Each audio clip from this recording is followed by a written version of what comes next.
राजस्थान को भविष्य के लिए शादी बन रही है। माननीय अध्यक्ष महोदय,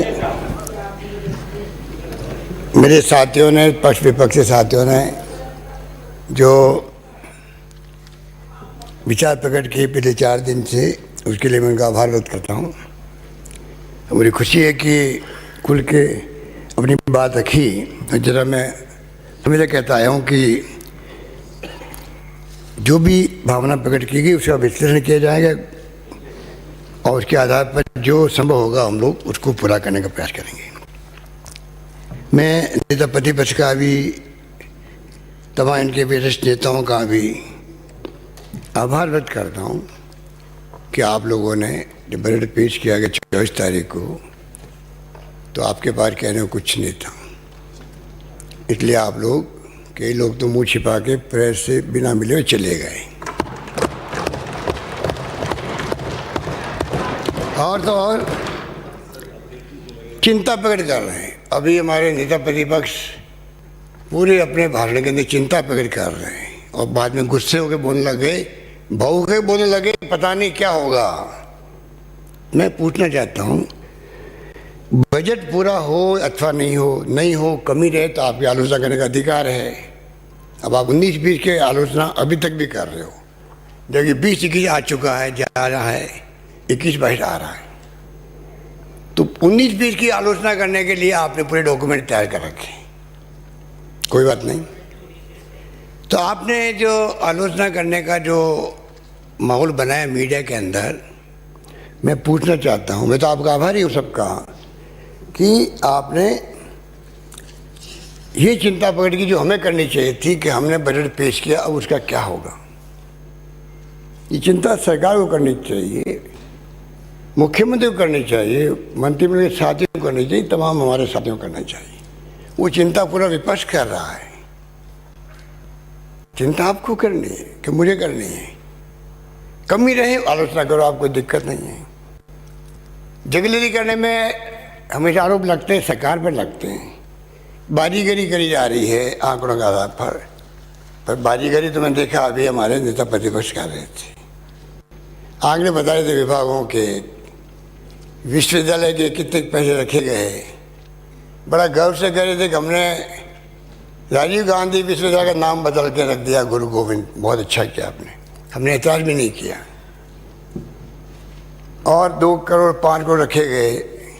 जब स्वायत्त संस्थाएँ बनती है, धीरे धीरे प्रगति करती है, टाइम लगता है, पर आपने अच्छा काम नहीं किया। अगर आपके कहने से तत्कालीन मुख्यमंत्री ने अगर बदल दिया स्थान उदयपुर से बांसवाड़ा, तो गर्व करने की बात नहीं है। वो जानपुर के हमने उदयपुर रखा था। कर्नल बैसला जब मुझसे मिलते आते थे, कॉलेज की बात थी, बयाना के अंदर खोलने की बात थी। उनके समाज के लोग गांव में खुलवाना चाहते थे। उन्होंने मुझे कहा कि समझते नहीं मेरे कौम के लोग, अगर बयाना में खुलेगी कॉलेज तो वहाँ पर गुर्जर समाज के साथ साथ में और जातियों के बच्चे साथ पढ़ेंगे, आपस में विचारों का आदान प्रदान होगा, संस्कारों का, परंपरा का होगा, तो हमारे गुर्जर समाज जो पिछड़ा हुआ समाज है उनके बच्चियों को भी एक्सपोजर ज़्यादा मिलेगा। अगर आप आदिवासी क्षेत्र के बच्चे उधर आके पढ़ते तो आपको क्या तकलीफ थी। आपके छत्तीसी गाँव के बच्चे साथ पढ़ते, आपस में मिलते जुलते, उनका एक्सपोजर होता और वो ज़्यादा प्रगति कर सकते थे। पता नहीं, आपकी सोच है, आपको मुबारक हो। पर मैं कहना चाहूँगा, आप निश्चिंत रहे, जो हमने कहा है वो करके दिखाया पहले भी, अब भी दिखाएंगे,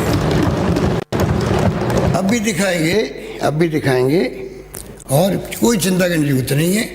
हमने कोरोना के बावजूद भी जिस प्रकार का मैनेजमेंट किया है, जो आपके सामने बजट पेश किया है, मैं उम्मीद करता था कम से कम उसको लेके, कोरोना के प्रबंधन को लेके आप लोग भी उसको अप्रिशिएट करोगे, वेलकम करोगे। एक शब्द नहीं बोले हमारे नेता प्रतिपक्ष के बारे में, जबकि उस वक्त सबकी जान और सांसें अटकी हुई थी। पता नहीं क्या होगा, हमारी ज़िंदगी का क्या होगा, ज़िंदगी क्या होगा। वो वक्त भी देखा हमने, भूलना नहीं चाहिए। वो वक्त भी देखा हमने, पूरा राजस्थान नहीं, पूरा देश दुनिया चिंतित थी, तभी शानदार प्रबंधन किया है। और मैं समझता हूँ कि उसमें आप सबका मैंने इन्वॉल्वमेंट रखा। अभी बजट पेश करते माननीय अध्यक्ष महोदय, मैंने सीधा मुख्य सचिव को फ़ोन किया दोपहर को ही कि तमाम विभागों को निर्देश दें कि जो बजट के प्रस्ताव है उनकी श्रेणीबद्ध करें उनको, जैसे कि मॉनिटरिंग शुरू कर सकें जल्दी। अगर आपकी भावना ये है कि बजट टाइम बाउंड कैसे इम्प्लीमेंट हो, तो मैं कहना चाहूँगा कि मैं उस काम में उसी दिन से लग गया हूँ जिस दिन से हम लोगों ने बजट पेश किया है, और ऑर्डर निकल चुके हैं विभागों के अंदर, पूरी श्रेणीबद्ध की जा रहे हैं और मॉनिटरिंग हम लोग खुद करेंगे। और तो और हमने tax amnesty schemes, stamp and registration act के अंतर्गत संशोधित प्रावधानों को भी हमने लागू कर दिया है, जो हमने घोषणा करी थी बजट के अंदर। और तो जो हमने सबका कर्मचारियों का और आप सबका जो पहला रोक रखा था 1600 करोड़ रुपये डेफर्ड कर दिया था, उसको भी रिलीज कर दिया। इसके माने हैं एक संदेश देने के लिए कि सरकार मैनेजमेंट करेगी, चाहे केंद्र से इमदाद मिले, कम मिले, ज़्यादा मिले। आप बार बार जो कहते हैं ना केंद्र सरकार को आप लोग बुरा भला कहते हो और फिर उम्मीद करते हो आपकी इमदाद करे। हम बुरा भला कभी नहीं कहते, हम तो ये कहते हैं कि जो संविधान में लिखा हुआ है खाली उसको आप लागू कर दो। क्या वो कहने का हमारा अधिकार नहीं है? संविधान के अंदर लिखा हुआ है कि फाइनेंस कमीशन बनेंगे, रिकमेंडेशन करेंगे, उसके आधार पर डिवीज़न होगा रेवेन्यू का, केंद्रीय करों का डिवीज़न होगा, जीएसटी आएगी तो जीएसटी डिवीज़न होगा। अगर हम वो मांगते हैं और नहीं मिलता है तो क्या हमारा अधिकार नहीं कि हम उसके बारे में बात करें? ये मेरे समझ के परे है। बार बार आपका ये सोच कि जैसे हम लोग कोई पूर्वाग्रह से ग्रसित होकर कोई बात कह रहे हो। हमारा अधिकार हम मांग रहे हैं और दे रहे तो हमारे पर एहसान नहीं कर रहे हैं। किसी पार्टी सरकार हो, केंद्र सरकार को देना ही पड़ता है, जो कानून के अंतर्गत प्रोविज़न है वो मांग रहे हैं। पर जिस रूप में केंद्र सरकार डिक्लेयर कर रही है वो अफसोसजनक है, अफसोसजनक है।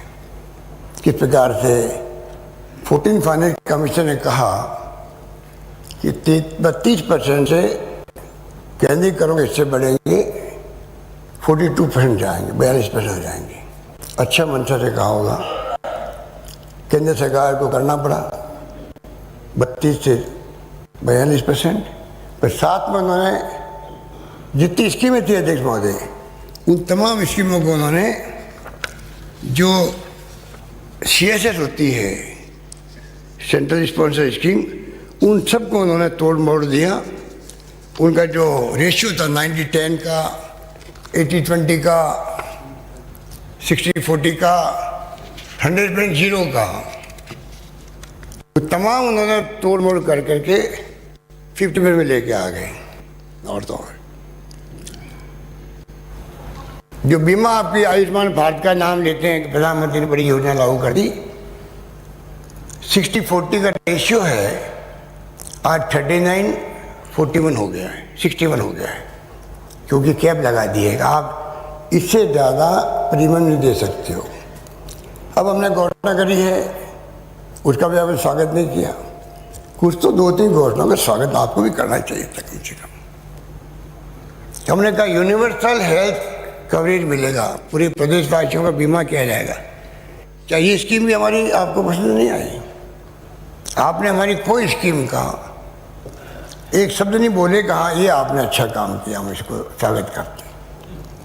उसके कारण अब मालूम आपको क्या होगा अध्यक्ष महोदय, 10% केंद्र सरकार का सिर्फ और 90% करीब वही पूरा पैसा स्टेट गवर्नमेंट देगी, तो सबका बीमा करके रहेगी। मैं कहना चाहता हूँ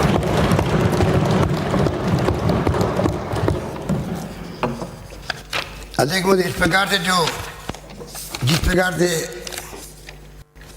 हमने जो अभी मैंने कहा आपको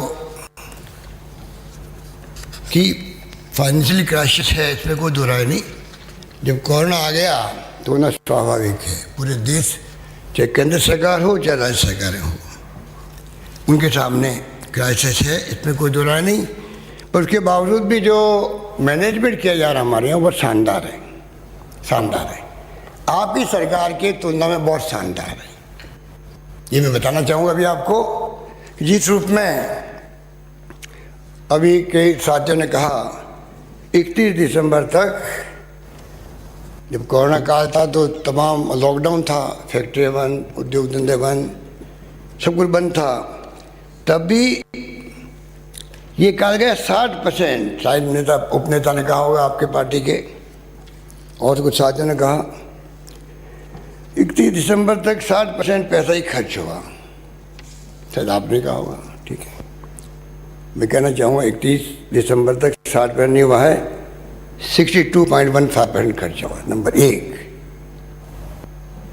पर आपको मैं कहना चाहूँगा कि 62.15% तो वही है, पर आपके वक्त में और हमारे वक्त में बहुत फ़र्क है। हमारे वक्त में 62 भी हुआ, पहले 65 भी हुआ था, पिछली बार सरकार थी तब। आपके वक्त में तो 46%, 14-15 में, 50.72% 15-16 में। जब उदय योजना आई जिसका जिक्र आपने किया, आपने किया 63.45 इसलिए हुआ, उदय योजना का पैसा जब सरकार ने अपने ऊपर ओढ़ लिया, बिजली कंपनी में जिसका जिक्र आप कर रहे थे अभी, तब जाके आपका दिसंबर 31 तक 63.45% हुआ है। बाकी फिर आप आ गए दिसंबर तक 49.50। बताइए आप, गुण 50.50 गुण 50.50। और जब चुनाव का वर्ष था तब आप आए 60.14। आप बताइए, ये फिर जो आज कोरोना के बावजूद भी हमारा जो इतनी स्कीमें लॉन्च की हम लोगों ने, कॉलेज को लेकर आप लोगों ने खूब कमेंट किए, सब विभागों के अंदर खर्चे हुए कि कोई ये आंकड़े गलत हैं, ये आंकड़े गलत बनाए गए हैं जो आपको दिए गए हैं। अध्यक्ष महोदय, जो हालात है देश के अंदर, हमें सोचना पड़ेगा कि उसके बावजूद भी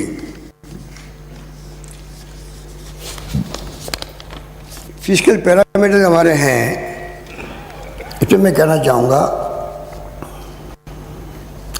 ये तो स्वाभाविक है कि जब कोरोना आया है, जब रेवेन्यू के सोर्सेज बंद हो गए हैं, तो आपका डेफिसिट बढ़ना तो लाजमी है, चाहे फिस्कल डेफिसिट हो चाहे रेवेन्यू डेफिसिट हो। अध्यक्ष महोदय, उसके बावजूद भी 2020-21 के अंदर हमने जो बी प्रस्तुत की थी बजट एस्टीमेट, वो 2.99 के थे, और अभी जब रिवाइज्ड संशोधित बजट पेश किया है उसके अंदर 6.12 हुए, बढ़ गया है, क्योंकि कोरोना के कारण से सारे, मैंने कहा आपको जो स्थिति बनी है चारों ओर से, ऊपर से केंद्र सरकार की जो योजनाएं थी और जो उनकी सोच है, जिसके कारण जो इमदाद मिल सकती नहीं मिली, तो 6.12 हुए। पर केंद्र सरकार की स्थिति देखिए आप, उनकी तो रेवेन्यू डेफिसिट 2.7% था केंद्र का बजट के अंदर एस्टीमेट, वो 7.5% हो गया रेवेन्यू का केंद्र का, और फिस्कल डेफिसिट 3.5% था, सीधा 9.5% चला गया। तो कुछ तो किया होगा हम लोगों ने, प्रबंधन, वित्तीय प्रबंधन, तब जाके स्थिति बनी। ये आपकी समझ में नहीं आएगा, क्योंकि आपने तो पीजड़ीस हो गया, आपने आज अपनी बातें कही है, पीजड़ीस हो के कही आपने। आपको खाली बोलना था, अटैक करना था, आंकड़े बताने थे, उस ढंग से कहा आपने। आप नेता परिवेश के हिसाब से अगर बोलते तो हमारी विश्लेषण करते, आप कुछ एप्रिशिएट करते, कुछ आलोचना करते, कमियां बताते, हम तो खुश होते हैं। ठाकुर वाली बात से हम खुश नहीं होते हैं। हम जब खुश होते हैं, चाहे मेरे कोई साथी भी आता, मैं कहता हूँ तुम सही बात कहो, तो मुझे खुशी होगी। इसलिए जिस रूप में आपने भावना प्रकट की, अब बताइए, बजट पेश किया हमने 20-21 का 2,25,764 करोड़ का, हिस्से बताइए हम लोगों ने। और एक्सपेंडिचर 2,25,731 का हमने अभी रिवाइज एस्टिमेट दिया आपको। फिर ये पैसा कहाँ जाएगा? पैसा पड़ा रहेगा ट्रेजरी के अंदर, यहाँ खर्च नहीं किया, यहाँ खर्च नहीं किया, यहाँ खर्च नहीं किया, बताते रहे आप लोग। फिर ये क्या है? रिवाइज एस्टिमेट 30 करोड़ का फर्क लगभग। 21-22 के अंदर 2,50,832 करोड़ का हमने अभी एस्टिमेट प्रस्तुत किया। पिछला बजट था 2,25,764 करोड़ का, अब क्या 2,50,832 करोड़ ऐसे ही कर दिया बिना एस्टिमेट ही।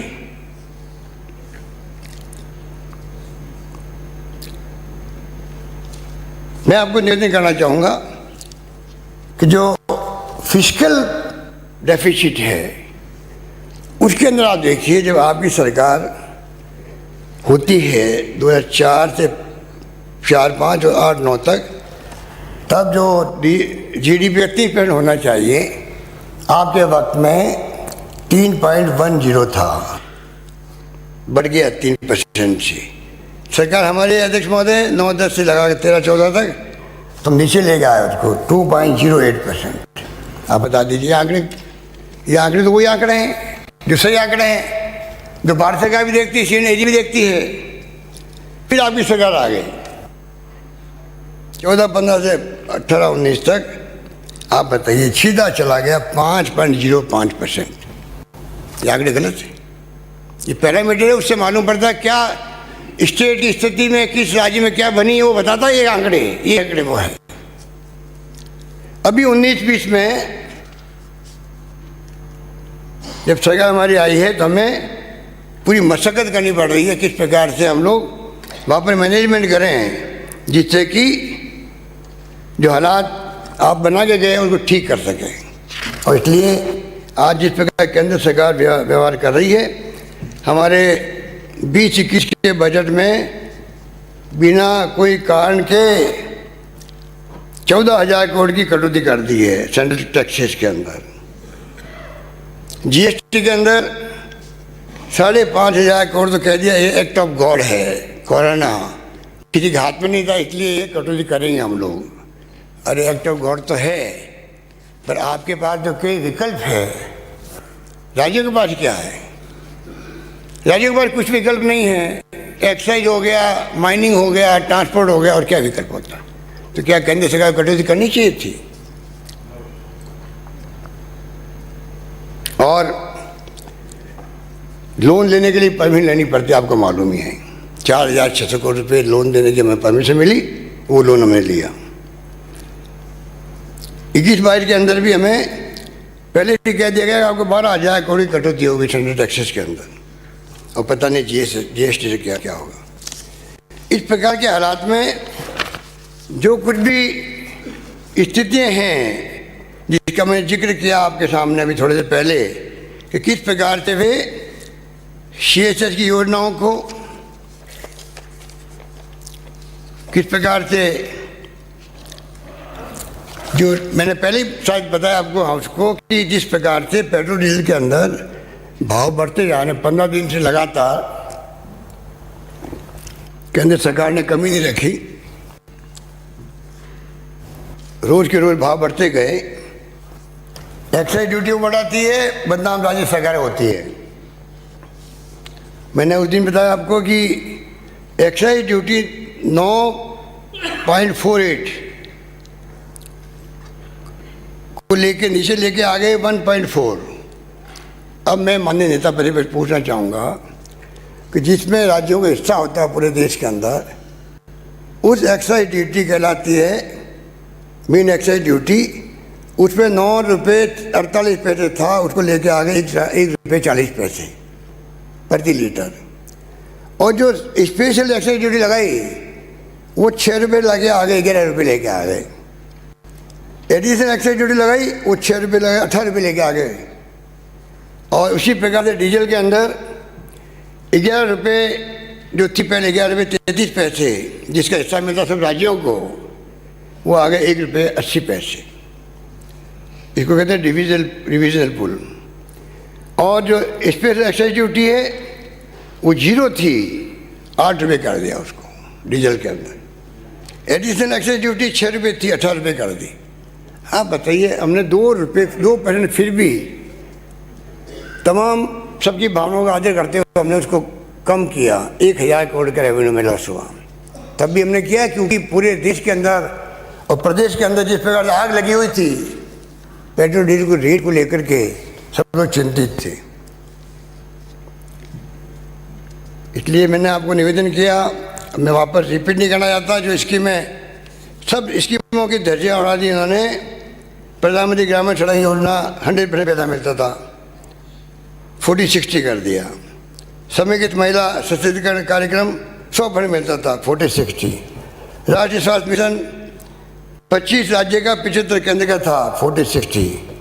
इंदिरा गांधी नहर परियोजना 25-75 था, 50-50। मरुस्थलीय क्षेत्र में सिंचाई निर्माण 10 स्टेट का 90 केंद्र का था, 40-60 कर दिया। राष्ट्रीय ग्रामीण आजीविका मिशन 25-75 था, 40-60 कर दिया। प्रोजेक्ट टाइगर 15-85 था, 40-60 कर दिया। समेकित बाल विकास सेवाएं 10 स्टेट का 90 केंद्र का था, 40-60 कर दिया। तो राष्ट्रीय विकसित विकास योजना 0 था, राज्य का 100% था, केंद्र का 40-60 कर दिया। और राष्ट्रीय खाद्य सुरक्षा मिशन जो यूपीए गवर्नमेंट और सोनिया गांधी और डॉक्टर मनमोहन सिंह देन है देश को, इसमें केंद्र का था 100%, अब 40-60 कर दिया। और वो भी अभी सबको मिल नहीं रहा था, तो हम लोगों ने कोरोना काल के अंदर 400 करोड़ रुपये लगभग खर्च किए और लोगों को एक्स्ट्रा हम लोगों ने इमदाद करने की कोशिश करी। 14 फाइनेंस कमीशन की भावनाओं की धज्जियां उड़ाने वाली सरकार है केंद्र सरकार। 32 से 42% किया डिवोल्यूशन फाइनेंशियल, उसको ये पैरामीटर चेंज करके उसको बराबर कर दिया, कोई फायदा नहीं मिला। माननीय अध्यक्ष महोदय, इस रूप में हमने एक के बाद एक फैसले किए हैं, उसके कारण से आज हम कह सकते हैं कि आने वाले वक्त में भी हम चिंता कर रहे हैं। माननीय नेता प्रतिपक्ष, मैं कहना चाहूँगा कि जो रिसोर्सेज नहीं हैं, कुछ कदम उठाने का प्रयास कर मैं आपसे शेयर करना चाहता हूँ। राज्य में राजस्व बढ़ाने के लिए हर कर वृद्धि का सहारा लेने के स्थान पर कर प्रक्रिया को सरलीकरण किया जाएगा। अर्थव्यवस्था के सुदृढ़ीकरण के लिए राहत प्रदान कर टैक्स बेस को इंक्रीज करना प्राथमिकता में है। एमनेट स्कीम वगैरह हमने शुरू कर दी है, डीएलसी रेट कम की है। टैक्स रेवेन्यू में एक और वृद्धि होगी। इससे इन फैसलों से वही राज्य के इंडस्ट्री व्यवसायी उनको ग्रोथ करने का अवसर मिलेगा। माइनिंग और टूरिज्म के क्षेत्र में भी हम लोग थ्रस्ट एरिया बना रहे हैं, जिससे कि और ज़्यादा संभावना बढ़ेगी इस एरिया को डेवलप करने की। आपने तो टूरिज्म सेक्टर के लिए सब लोग कहते हैं कि राजस्थान इसके लिए सिरमौर है, और आपने कहते 500 करोड़ रुपये दिया। आपने ये नहीं कहा आज़ादी के बाद में सबसे अधिक प्रोविजन किया है, 500 करोड़ का टूरिज्म इस बार किया है।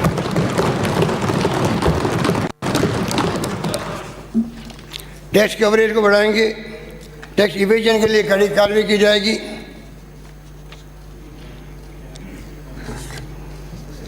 Centre of excellent and revenue analytic संस्था गठन किया गया है। मुखबिर योजना को हमने 50,000 से 1 लाख रुपये पुरस्कार देने की घोषणा करी है। कुछ कदम उठाएंगे जिससे कि हम चाहते हैं कि इसका लाभ सबको मिले। तो माननीय अध्यक्ष महोदय, जिस रूप में नेता प्रतिपक्ष महोदय ने जो कुछ भी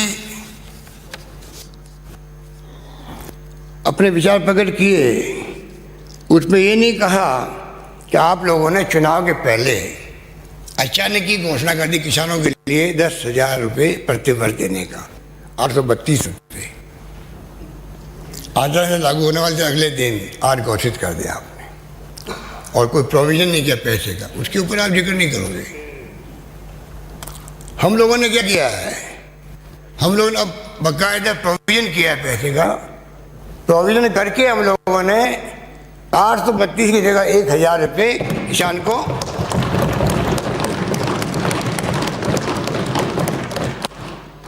10,000 के बजाय 12,000 रुपये प्रति वर्ष मिलेगा। अब अगर खुशी में ताली बजाते हैं आपको तकलीफ क्यों होती है, बता दीजिए मुझे।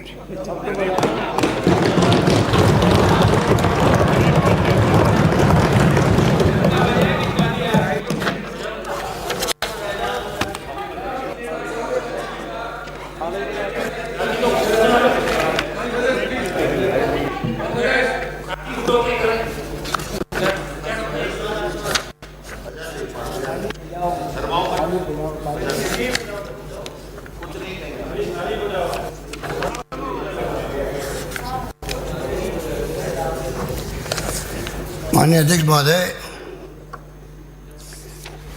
हिटलर तक बात आ गई। हिटलर तक बताइए। अब आप, हम हिटलर हैं? हम लोग हिटलर हैं? बताइए अध्यक्ष महोदय,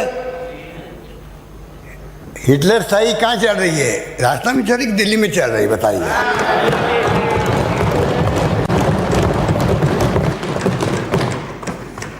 बहुत अफसोस की बात है कि आपको हिटलर याद आ गया,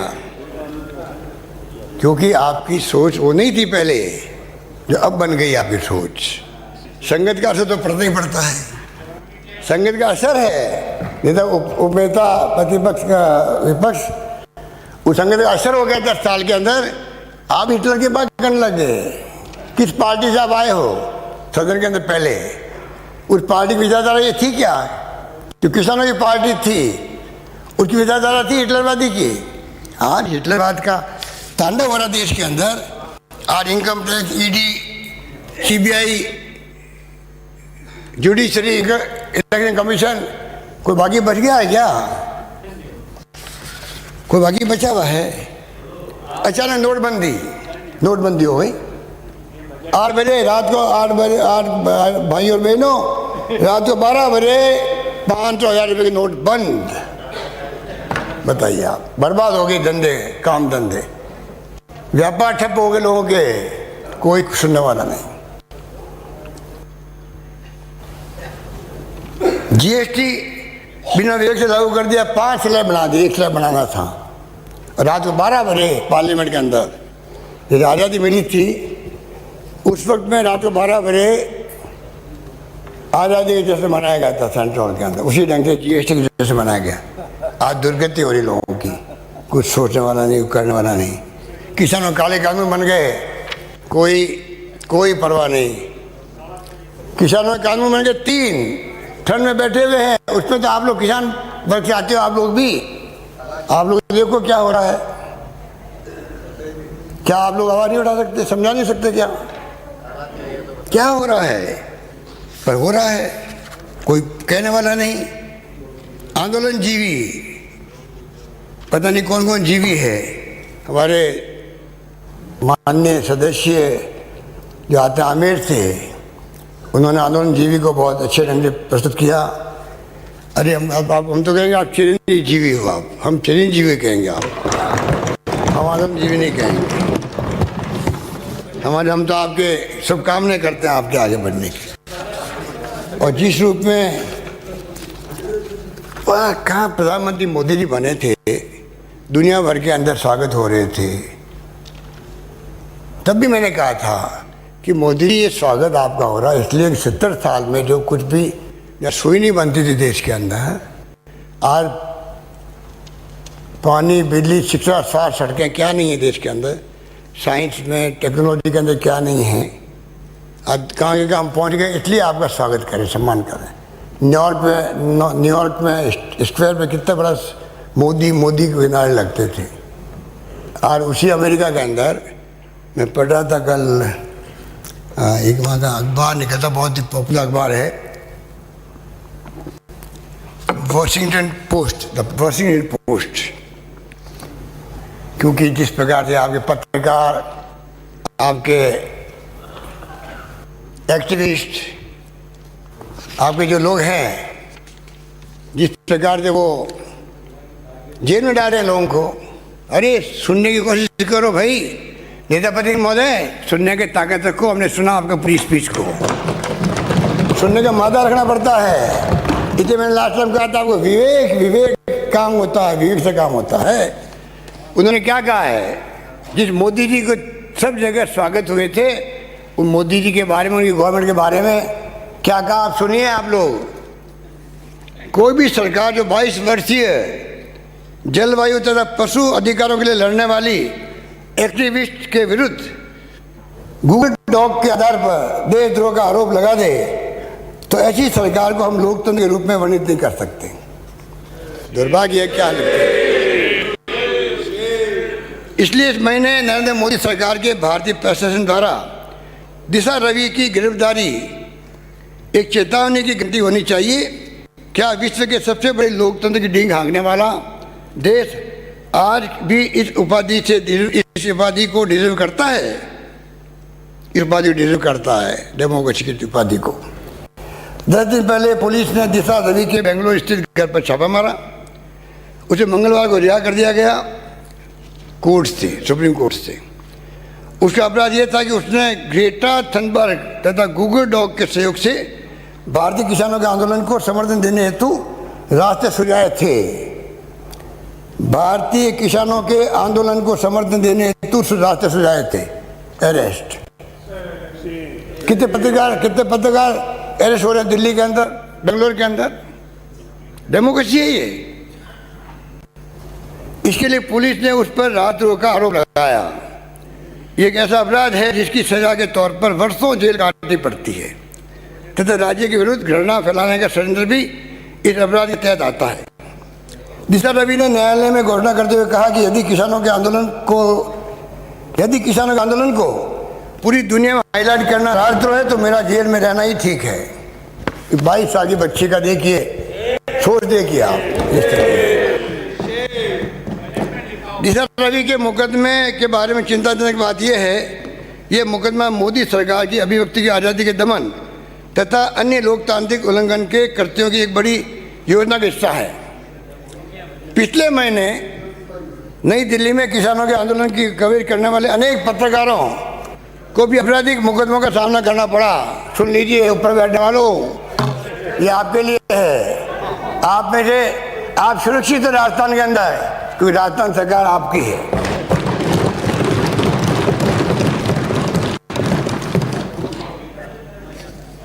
किसानों के प्रदर्शन से जुड़े हजारों लोगों के ट्विटर खतों को ब्लॉक करने के लिए सरकार ने ट्विटर पर दबाव डाला है। भारत के मुख्य धारा के मीडिया को भी धमकाकर स्वयं की सेंसरशिप लागू करने के लिए कहा गया है। कृषि सुधार हेतु बनाए गए कानूनों का किसान विरोध कर रहे हैं। मानकों के प्रति मोदी सरकार की बेपरवाही तथा यह कृषि कानून गवाह है। कई अर्थशास्त्रियों का मानना है कि कृषि सुधार आवश्यक है तथा इन्हें बहुत पहले ही कर दिया जाना चाहिए था, किंतु मोदी की सत्तारूढ़ भारतीय जनता पार्टी ने इन कानूनों को संसद में अर्थपूर्ण बहस किए बिना ही थोप दिया गया है। वो कृषि कानून का पक्ष ले रहा है, वो लिख रहा है। वो नहीं लिख रहे हैं जो कृषि कानून के खिलाफ बोल रहे हैं, किसानों के साथ बैठे हैं, वो नहीं बोल रहे हैं। वो बोल रहे अखबार जो किसानों के कानून को का पक्ष ले रहा है, वो कह रहा पूरी बात जो मैं बोल रहा हूँ आपके सामने। इन कानूनों पर राज्यसभा में मत विभाजन की भी अनुमति नहीं दी गई। विवादास्पद नागरिकता कानून को अपनाते समय तथा जम्मू कश्मीर की स्वायत्तता रिवोक करते समय भी ऐसी युक्तियाँ अपनाई गई। इन दोनों ही मामलों में जब भारी विरोध प्रदर्शन हुआ तो उसका मुकाबला करने के लिए राजद्रोह के आरोप लगाए गए, सेंसरशिप लगाई गई तथा इंटरनेट बंद कर दिया गया। वॉशिंगटन पोस्ट के पत्रकार जे सेंटर तथा निया मसीह ने हाल ही में खबर दी है, कुछ भारतीय विश्लेषक मोदी सरकार के दमन तथा नागरिकों की आज़ादी को निलंबित करने की तुलना करते हैं 1970 के दशक में तत्कालीन प्रधानमंत्री इंदिरा गांधी के आपातकाल कर रहे हैं। मोदी भी इस देश को विदेशी षड्यंत्रों के टारगेट रूप में चित्रित कर रहे हैं। हाल ही में संसद में दिए गए भाषण में उन्होंने कहा कि भारत को विदेशी विनाशकारी विचारधारा FDI फॉरेन डिस्ट्रक्टिव आइडियोलॉजी से सुरक्षित रखने की आवश्यकता है, मोदी जी कह रहे हैं। थनबर्ग के साथ संबंध रखने के कारण दिशा रवि पर मुकदमा चलाना इसी गलत विचारधारा का विचार है। अब आप बताइए कहाँ आप लोगों ने क्या क्या सोचा होगा सौभाग्यवंश भारतीय कुछ सौभाग्यवंश भारत की कुछ संस्थाएं अविरोध और असहमति व्यक्त करने लगी है। सुप्रीम कोर्ट ने पिछले माह कृषि कानूनों के क्रियान्वयन को निलंबित कर दिया। जिस न्यायाधीश ने दिशा रवि को बरी किया, उन्होंने टिप्पणी करते हुए कहा कि राजद्रोह के अपराध को सरकारों के घायल और झूठे अभिमान की मदद के लिए आहुत नहीं किया जा सकता। न्यायाधीश ने आगे कहा कि एक जागरूक एवं अपनी बात को दृढ़तापूर्वक कहने वाला नागरिक स्वस्थ और वाइब्रेंट लोकतंत्र का निर्विवाद प्रतीक होता है। भारतीय समाज निश्चय ही बहुत विशाल बना हुआ है। सवाल ये है कि क्या ये निर्णय श्री मोदी के निर्विवादता तथा तानाशाही की तरफ झुकाव को रोकने के लिए पर्याप्त है? अगर आप बताइए क्या क्या हो रहा है देश के अंदर, आप लोग किस दिशा में चल पड़े हैं वो भी देखना पड़ेगा। कहाँ तो राजीव गांधी ने एंटी डिफेक्शन बिल लेके आए थे, आराम गैराम नहीं हो। आपको मालूम है उस वक्त में क्या स्थिति बनी हुई थी, और कहाँ उसके बाद में नए रास्ते निकाल दिए। अटल बिहारी वाजपेयी जी ने तो और आगे बढ़ के 2 कदम अपने ज़माने के अंदर उस कानून को और स्ट्रॉन्ग बनाया। 2/3 बहुमत से ही एंटी डिफेक्शन हो सकता है। आपने गली निकाल ली और गली निकाल ली। हॉर्स ट्रेडिंग आराम से, हॉर्स ट्रेडिंग कमाल है। गलियाँ निकालने में माहिर हो आप लोग, आपके नेता लोग बहुत माहिर हैं। हॉर्स ट्रेडिंग नहीं हुई तो चुनाव पोस्टपोन राज्यसभा के, कमाल है। हॉर्स ट्रेडिंग नहीं हुई, 2 चुनाव मैंने हिंदुस्तान कभी नहीं सुना आज़ादी के बाद में। मेरे ख्याल से बहुत वरिष्ठ नेता है, कैलाश मेघवाले बैठे हुए हैं। 2 सीटें खाली है राज्यसभा की, चुनाव एक साथ होते हैं। जीतने के लिए 2 सीटों का भी अलग अलग डेट रख दिया, दोनों सीटें जीत गई बीजेपी गुजरात के अंदर। क्या कहोगे इसका? ये स्थिति है देश के अंदर। और आप में जो लोग शरीक थे अमित शाह का साथ देने वाले, यहाँ बैठे हुए चेहरे, मुझे मालूम है कौन कौन है वो, जानते हम लोग। साथ मत दिया करो। मैंने साथ नहीं दिया। आपकी पार्टी के लोगों ने सरकार गिराने का प्रयास किया, भविष्य शेखावत की 2 बार। हमने कहा नहीं, हम इस बातों में नहीं पढ़ते हैं।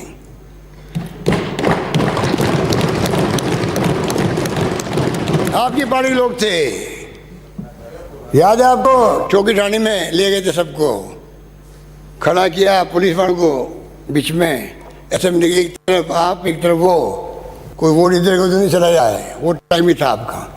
हमने सरकार बचाने का प्रयास किया था।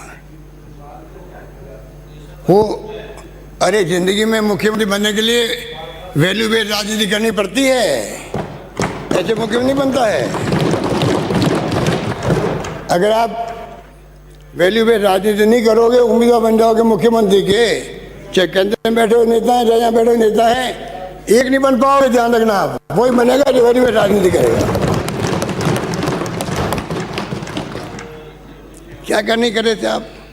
ये तो कैलाश मेघवाल का भला हो, टाइमली स्टेटमेंट दे दिया। ये परम रास्ता में नहीं है, उसका असर पड़ा है लोगों का।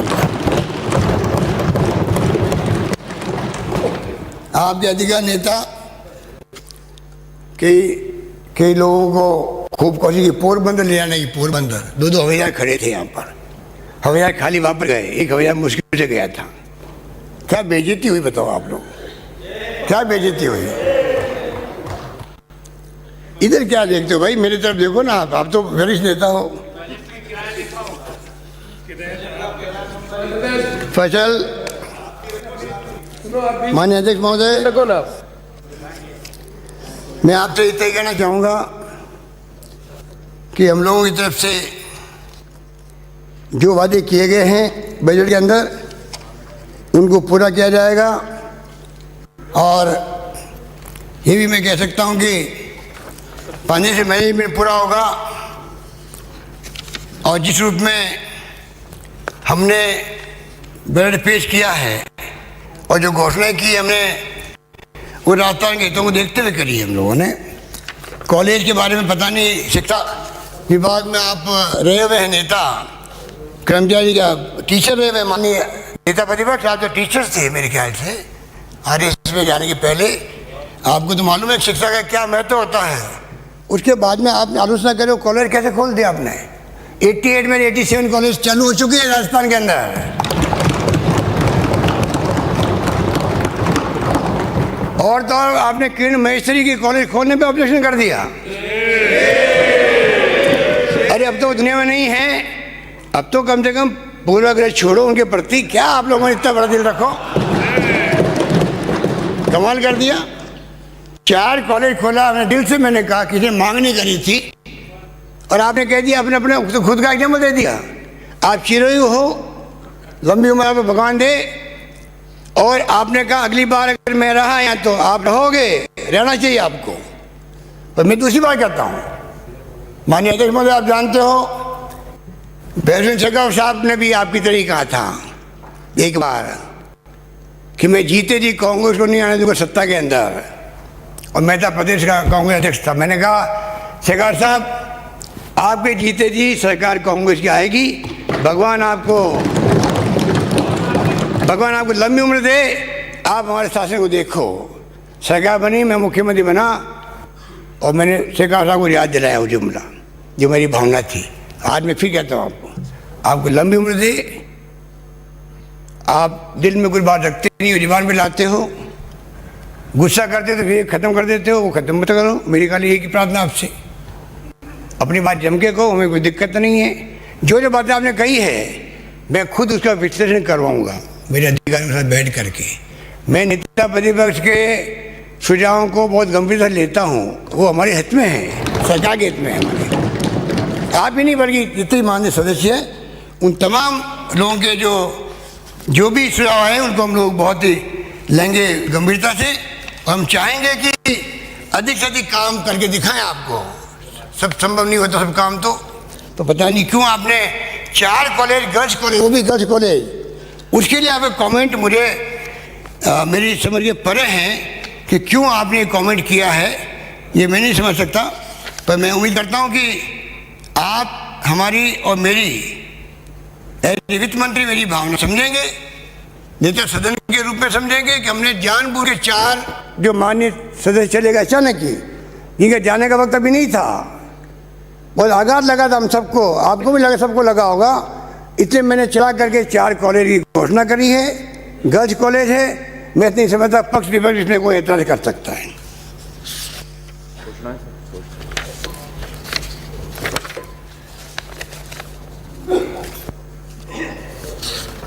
अब माननीय अध्यक्ष महोदय, मैं कुछ घोषणाएं इस मौके पर जो हमारे के साथी हैं बोलना तो बहुत कुछ था, क्योंकि केंद्र सरकार ने जिस प्रकार से बिहेव किया हमारे साथ में, 20 लाख करोड़ का पैकेज घोषित कर दिया, 10% GDP को बता दिया, जबकि 1.2% था वो, और पूरा लोन बेस्ड था वो। कोई राज्यों को इमदाद नहीं करी, कोई इंडस्ट्री को नहीं करी, कोई व्यापार को नहीं करी। अगर परचेजिंग पावर बढ़ती लोगों की तो इकोनॉमी ज़्यादा स्थिति मजबूत बनती, उसकी बजाय खाली लोन बेसिस पूरा वो पैकेज दे दिया। मैं समझता हूँ कि उसका खामियाजा पूरा देश को भुगतना पड़ रहा है। अभी तक भी सब राज्य सरकारें बोलती नहीं है, जो सरकारें बीजेपी की है, पर सब दुखी है वित्तीय रूप से। और मैं उम्मीद करता हूँ अगली बार भारत सरकार इस पर विचार करेगी किस प्रकार से हम लोग राज्यों को इमदाद दे सकते, क्योंकि असली लड़ी लड़ी है। अगर कोरोना के अंदर तो लड़ी राज्यों ने लड़ी थी।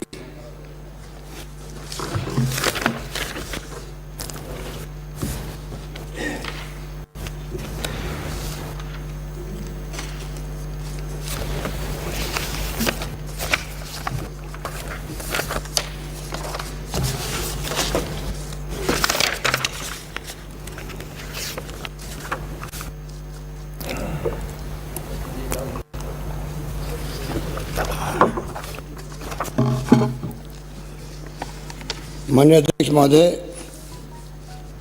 हमारे माननीय सदस्य ज़्यादातर तो पक्ष के हैं, बहुत कम विपक्ष के आते हैं। हो सकता है उस पर विप जारी हो, वो आपकी मर्जी है। हमारे दरबार सबके लिए खुले हैं, जो सुझाव आएंगे हम उनके काम करेंगे, कि वो अपने क्षेत्र का मतलब राजस्थान का विकास चाहते हैं। वैर भरतपुर, खुड़ी बड़ी लक्ष्मणगढ़, सीकर में प्राथमिक स्वास्थ्य केंद्र खोले जाएंगे। एक सेकंड में माननीय अध्यक्ष महोदय, मैं वहाँ भी जाता हूँ, मैं वहाँ पर शुरू कर रहा हूँ।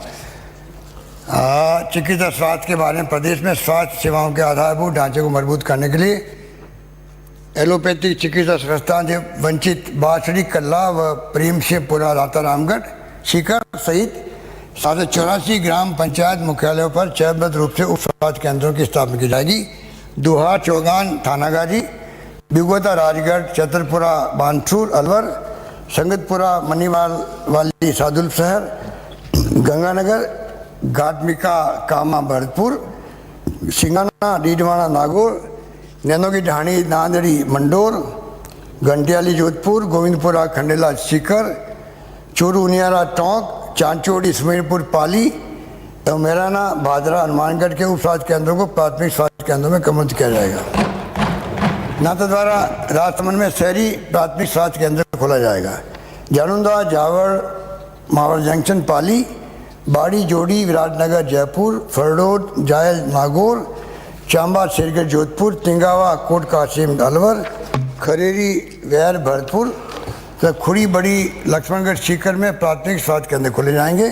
जैजावर, नैनवा, बूंदी, बिहार, सिव, चवा, बाड़मेर, जलुथर, नगर, छिंछनी, भरतपुर, बलारा, लक्ष्मणगढ़, सीकर, मानपुर, सिकराय, आबानेरी, बांदीकुई, नांगल, राजावतान, दौसा, कैरू, लूनी, तेना, शेरगढ़, जोधपुर, 61F ब्लॉक श्रीकरणपुर, बिनबाइला ब्लॉक पदमपुर, श्री गंगानगर, जिंडियाली, जैसलमेर, रेनवाल, मांझी व माधोराजपुरा, जयपुर, रेवतड़ा, जालोर, बड़ौदिया, बागीडोरा, बांसवाड़ा के प्राथमिक स्वास्थ्य केंद्रों को सामुदायिक स्वास्थ्य केंद्रों में कन्वर्ट किया जाएगा।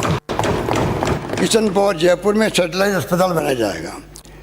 लालसोट, दौसा, बस्सी, जमारामगढ़ और फागी, जयपुर एवं लक्ष्मणगढ़, सीकर के सामुदायिक स्वास्थ्य केंद्रों को उप जिला चिकित्सालय में कन्वर्ट किया जाएगा। उप जिला चिकित्सालय सलूम्बर, उदयपुर को जिला चिकित्सालय में कन्वर्ट किया जाएगा। सामुदायिक स्वास्थ्य केंद्र मनोहरपुर, शाहपुरा, जयपुर में बेड क्षमता 50 से बढ़ाकर 75, हरे किशनगढ़, अजमेर में बेड क्षमता 30 से बढ़ाकर 50, तो जिला चिकित्सालय धौलपुर की बेड क्षमता 100 बेड की वृद्धि की जाएगी। बगड़िया अस्पताल, सुरानगढ़, चूरू में ICU विकसित किया जाएगा। कुमेर, भरतपुर में नर्सिंग कॉलेज की स्थापना की जाएगी। जोधपुर के मतदार माथुर अस्पताल में ट्रॉमा सेंटर की सुविधा बनाने के लिए न्यूरो सर्जरी की एक और यूनिट तथा महात्मा गांधी अस्पताल में ऑर्थो स्पाइन यूनिट खोली जाएगी। शिक्षा विभाग में कृषि संकाय की मांग को दृष्टिगत रखते हुए 600 राजकीय विद्यालयों में कृषि संकाय खोले जाने की घोषणा की गई थी। इसी क्रम में माननीय सदस्यों ने विज्ञान संकाय खोलने के लिए ज्ञापन दिए।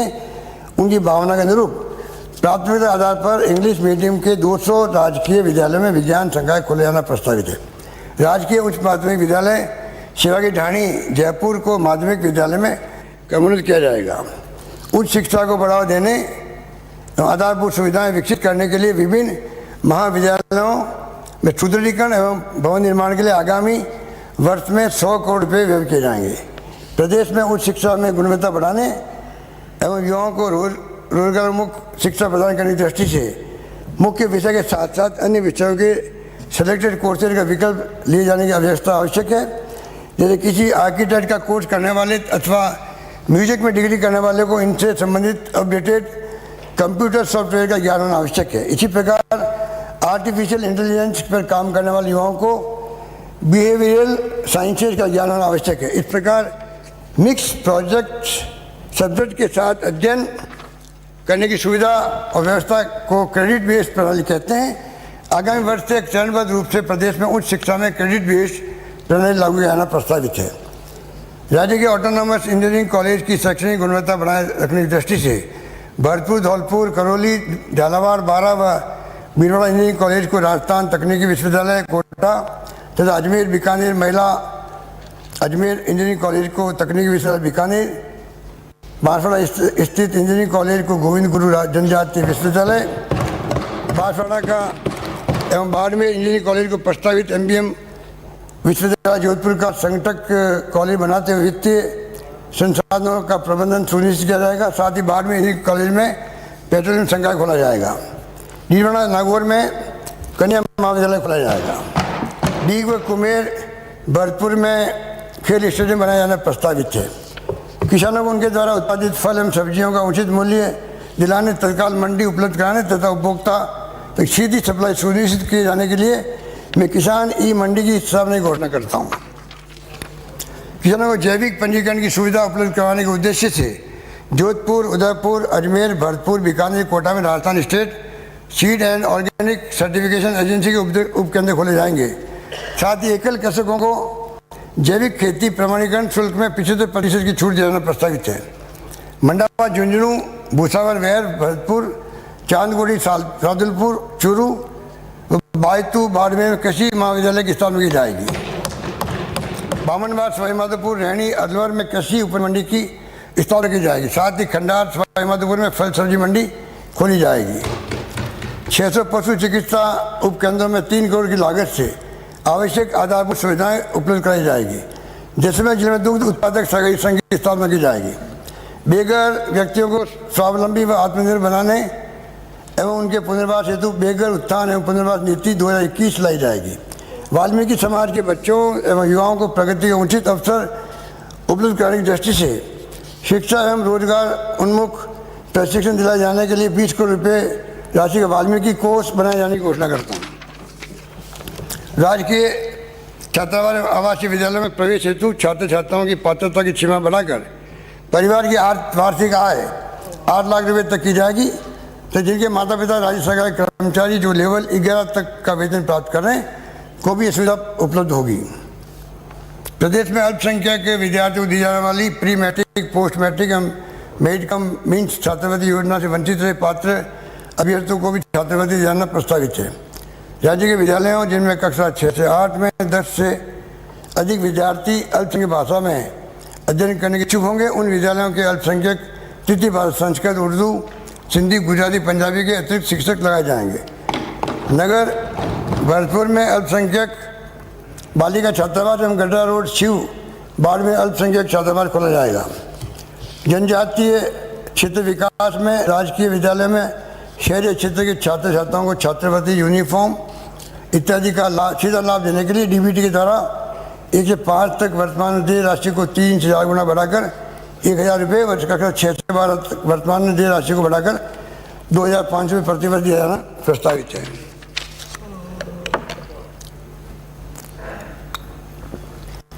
कुसुम योजना के अंतर्गत टीएसपी क्षेत्र में 16 ऊर्जा से कृषि हेतु जनजाति समुदाय के कृषकों को बिना किसी हिस्सा राशि के संपूर्ण खर्च सरकार द्वारा करते हुए 16 कनेक्शन उपलब्ध कराया जाएगा।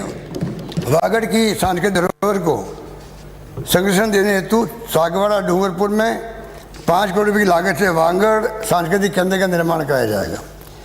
खादी एवं ग्रामोद्योग को बढ़ावा देने के लिए आगामी वर्ष में 5500 कतिनों एवं 300 बुनकरों को प्रशिक्षण दिलाया जाएगा। साथ ही प्रशिक्षण अवधि में कतिनों एवं बुनकरों को क्रमशः 300 एवं 500 रुपये प्रतिदिन स्टाइपेंड दिया जाएगा। इनमें 500 कतिनों को अंबर चरखे, 300 बुनकरों को लूम वितरित किए जाएंगे। 10,000 कतिनों एवं बुनकरों को इंदिरा गांधी क्रेडिट कार्ड योजना में ब्याज मुक्त ऋण की सुविधा दी जाएगी। इलेक्ट्रॉनिक्स व अन्य टॉयज तथा स्पोर्ट्स गुड्स को विदेश से आयात करने के बजाय राज्य में बनाने की प्रबल संभावना है। अतः इन क्षेत्रों को रिस्क 19 के थ्रस्ट एरिया में सम्मिलित किया जाएगा। रिस्क 19 के अंतर्गत plug and play office complex में निवेश को प्रोत्साहन देने के लिए पात्र निवेश को 10 करोड़ से घटाकर 5 करोड़ किया जाएगा। रिस्क 19 के अंतर्गत वर्तमान में पर्यटन व स्टार्टअप की एमएसएमई इकाइयों को ही जिला स्तर पर आवेदन करने का प्रावधान है।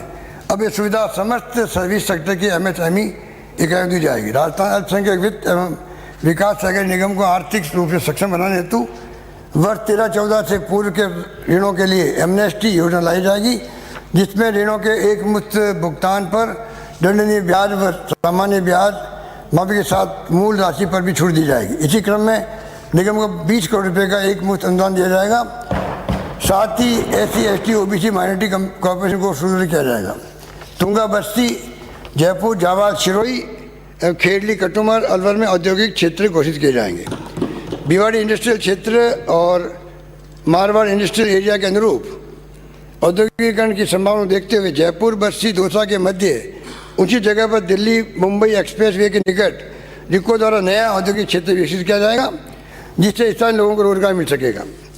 प्रदेश के हर जिला मुख्यालय पर स्किल टेस्टिंग एवं कैरियर काउंसलिंग सेंटर स्थापित किए जाएंगे, जिससे उद्योगों की मांग के अनुरूप ट्रेन एवं स्किल्ड मैन पावर उपलब्ध हो सकेंगे। राज्य की प्रत्येक नगर पालिका में 1, नगर परिषद में 3 और नगर निगम में 5 ओपन जिम स्थानीय पार्कों में स्थापित किए जाएंगे। इस पर लगभग 15 करोड़ रुपये का व्यय होगा। कोविड में लॉकडाउन के कारण वर्ष 2020-21 में आर्थिक सामाजिक गतिविधियाँ बाधित हुई। इस कारण वर्ष 2021 के लिए घोषित 5000 निजी बूथों में लगभग 1500 बूथ स्थापित हो पाए। हम इस कार्य को आगामी वर्ष में पूर्ण करते हुए और आगे ले आएंगे। इस प्रकार आगामी वर्ष में 5000 नए डेयरी बूथों का आवंटन सुनिश्चित किया जाएगा। जयपुर में 4 दीवारी क्षेत्र में सिविल लाइन व अन्य कार्यों हेतु 50 करोड़ रुपये व्यय किए जाएंगे। सागौत कोटा में 2 करोड़ रुपये की लागत से रिवर फ्रंट विकसित किया जाएगा। फतेहपुर सीकरी में सिटी नेचर पार्क का निर्माण कराया जाएगा। बागीडोरा बांसवाड़ा में जैर एवं जीवा खुटा एनीकट के से पेयजल हेतु 2 करोड़ रुपये की लागत से DPR तैयार कराई जाएगी। साथ ही हृदय जोशी कैनाल में नवीन साइफर का निर्माण कराया जाएगा। बांदा के 14, नौर के 14 तथा तारानगर के 2 गाँव जो वर्तमान वारानी, इनको सिद्धमुख नहर साबा लिफ्ट कैनाल से सिंचित कर नहरी क्षेत्र में परिवर्तन करने की DPR बनाने की घोषणा की गई थी। यद्यपि इस क्षेत्र के लिए कैनाल से पानी उपलब्ध कराने के लिए पर्याप्त वाटर अलाउंस नहीं इंगित किया गया है, परंतु क्षेत्र की समस्या को देखते हुए पुनः फिजिबिलिटी रिपोर्ट बनाया जाना प्रस्तावित है। शिवपुरा बांध जोधपुर में के डूब क्षेत्र में अधिक वर्षा से फसलों को होने वाले नुकसान की रोकथाम के लिए 21 करोड़ रुपये की लागत से चैनल निर्माण कराया जाना प्रस्तावित है। देवास तृतीय एवं चतुर्थ से उदयपुर शहर में पेयजल, तो मानसी वाकल तृतीय एवं चतुर्थ से उदयपुर शहर और सिरोही जिले को पेयजल हेतु एवं जवई बांध के पुनर्भरण हेतु फिजिबिलिटी रिपोर्ट बनाई जाएगी। जन स्वास्थ्य अभियांत्रिकी विभाग के नेशवा सीकर में एन ऑफिस कामा बर्त में एक्शन ऑफिस खोले जाएंगे। प्रदेश में विभिन्न सड़कों के निर्माण, रिपेयर और डामरीकरण के कार्य कराए जाएंगे, जो इस प्रकार है। समझ का पार घोरालिया फाटा से खडीन तक शिव बाड़मेर की 30 किलोमीटर तक की सड़क का मेजर रिपेयर कार्य कराया जाएगा। टोडाबिंग करौली में 15 करोड़ की लागत से बाईपास बनाया जाएगा। बस्ती जयपुर क्षेत्र के अंतर्गत राज्य मार्ग संख्या 2 दूसरा तुंगा चाकसू से नागौर के 19 किलोमीटर रोड का सुदृढ़ीकरण एवं चौड़ीकरण किया जाएगा। खजूरी बिशीवाड़ा डूंगरपुर रतनपुर से माखरेड़ा सड़क पर पुलिया मरम्मत तथा माता कालकी माता से काला पाड़ा गुजरात सीमा तक सड़क निर्माण कार्य कराए जाएंगे। बेलवर राणा जी के सिंधों का स्थान बम्बोर से चामू शेरगढ़ जोधपुर तक की सड़क का डामरीकरण किया जाएगा। बांसवाड़ा से कुशलगढ़ क्षेत्र में संपर्क सड़क टाडा वडला से उंकाला कलीजरा से बलुंडा वचुनी सीमा तक व मुंदड़ी हमीरपुरा से सूरजकुंड तक डामरीकरण सड़क का निर्माण कार्य तथा संपर्क सड़क चुनावला पूर्ण निर्माण का कार्य कराया जाएगा।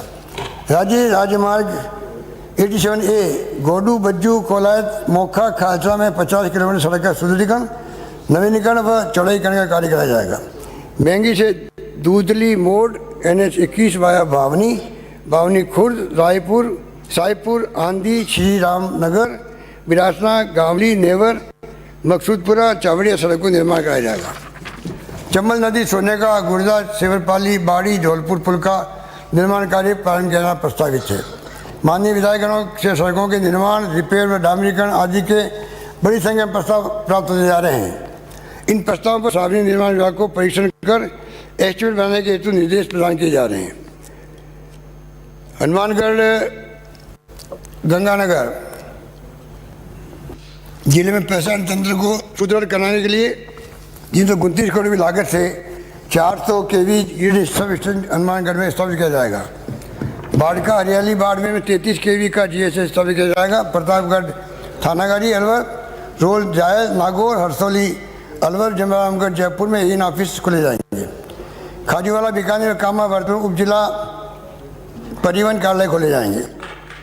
प्रदेश में पर्यावरण संरक्षण व इससे संबंधित विभिन्न योजनाओं के प्रभावी क्रियान्वयन मॉनिटरिंग हेतु शासन विभाग के अंतर्गत एनवायरमेंटल मैनेजमेंट सेल का गठन किया जाएगा।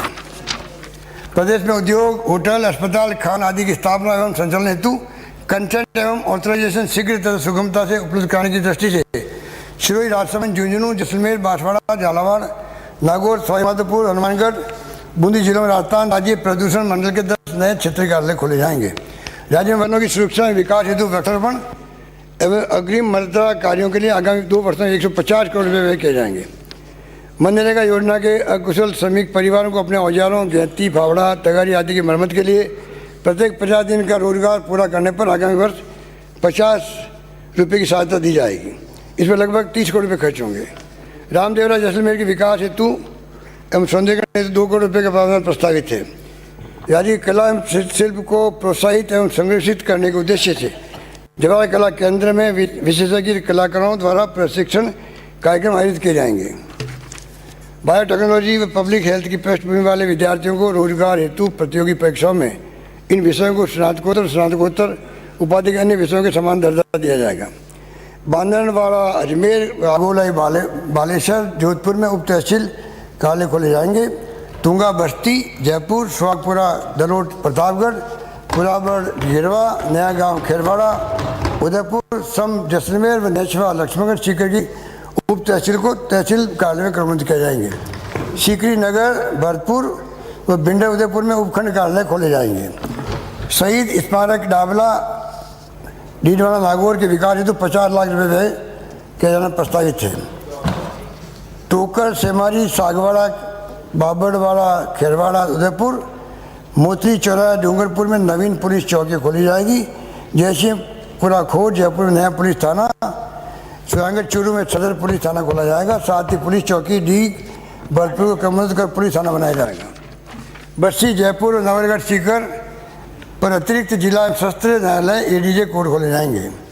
टोडा सिंह टोंक के सिविल न्यायाधीश न्यायिक मजिस्ट्रेट न्यायालय को वरिष्ठ सिविल न्यायाधीश अतिरिक्त मुख्य न्यायिक मजिस्ट्रेट न्यायालय में क्रमबद्ध किया जाएगा। साथ ही लोहावट व बाप, जोधपुर, लखनपुर, भरतपुर व बिदा से चूरू में सिविल न्यायाधीश न्यायिक मजिस्ट्रेट न्यायालय खोले जाएंगे। प्रदेश में आगामी वर्ष में 200 से अधिक अधिवक्ताओं को नोटरी पब्लिक के रूप में नियुक्ति किया जाएगा। साथ ही नोटरी पब्लिक के 500 नए पद सृजित करने हेतु प्रस्ताव केंद्र सरकार को प्रेषित किए जाएंगे। राज्य के अधिस्वीकृत पत्रकारों को वर्तमान में मेडिक्लेम पॉलिसी की राशि को 3 लाख से बढ़ाकर 5 लाख रुपये करते हुए यूनिवर्सल हेल्थ कवरेज में शामिल किया जाएगा। वर्तमान में सीनियर जर्नलिस्ट के लिए 10,000 प्रतिमाह पेंशन के प्रावधान, इसको बढ़ाकर 15,000 रुपये प्रतिमाह किया जाना प्रस्तावित है। माननीय अध्यक्ष महोदय, इन्हीं शब्दों के साथ मैं अपनी बात समाप्त करता हूँ। धन्यवाद। सदन की बैठक शुक्रवार दिनांक 5 मार्च 2021 के प्रातः 11 बजे तक के लिए स्थगित की जाती है।